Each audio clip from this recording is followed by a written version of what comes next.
ჩემი 48 დღიანი შიმშილობის შეწყვეტის შემდეგ მარტის 4 რიცხვში, სადაც გადაყვანილი ვიყავი სამკურნალო კლინიკა ვივამედში, სადაც მიგრაციის ადმინისტრაციამ ჩემს მიმართ ჩაატარა სკანდალური სპეცორგანული ოპერაცია.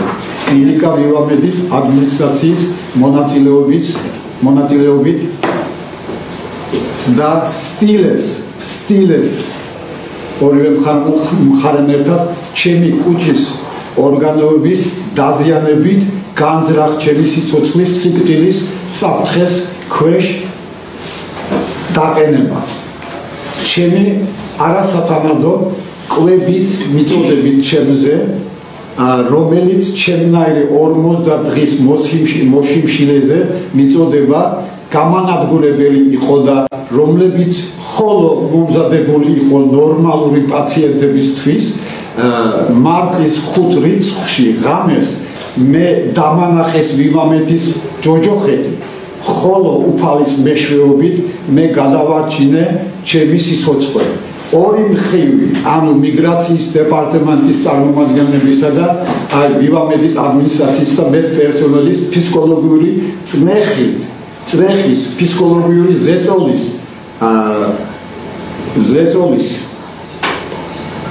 შედეგად ჩემი ნებისყოფა გატეხეს და მოიპოვეს ჩემი მათზე სრულად დამორჩილება და სრული თანამშრომლობა, რომლის საფუძველზე იძულებითად ჩემი კვების აღდგენის მკურნალობა შევწყვიტე კლინიკა ვივამედში და დავბრუნდი უკან მიგრაციაში ჩემი მკურნალობის მეორე დღეში.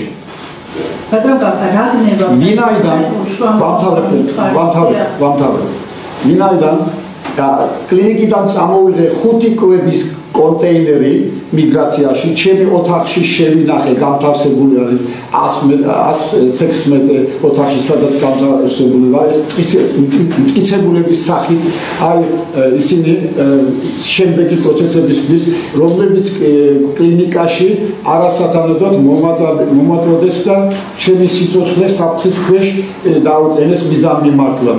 აღნიშნულთან დაკავშირებით მარტის 17 რიცხვში პროკურატურაში საჩივარი შევიტანე და მოვითხოვე სისხლის სამართლის კოდექსის შესაბამის მუხლის მიხედვით ჩემს მიმართ განზრახ ჩადენილი დანაშაულის გამოძიება.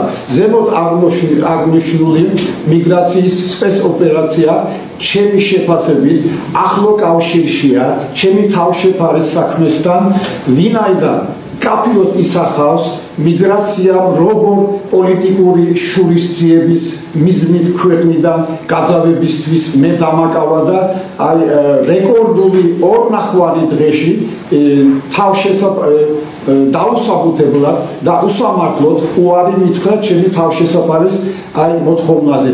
გთხოვთ აღნიშნული სპეცოპერაციის დეტალების დამადასტურებელი დოკუმენტების და სხვა საკითხების შეგროვებისთვის დრო დამითმოთ, ამისთვის გადადოთ ჩემი საქმის დღევანდელი პროცესი შესაბამის მომავალ თარიღში.